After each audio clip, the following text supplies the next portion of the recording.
sharing our media assets. Go to Site, Media Library, and inside here you'll see a little share icon. Now if you also notice that on some of this media we have a little lock. This means that only people logged into the system will be able to see this media.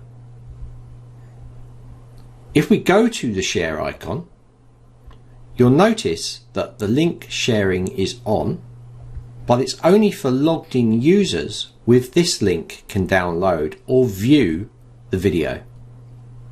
However, we can select anyone with a link can download, and now you're free to share these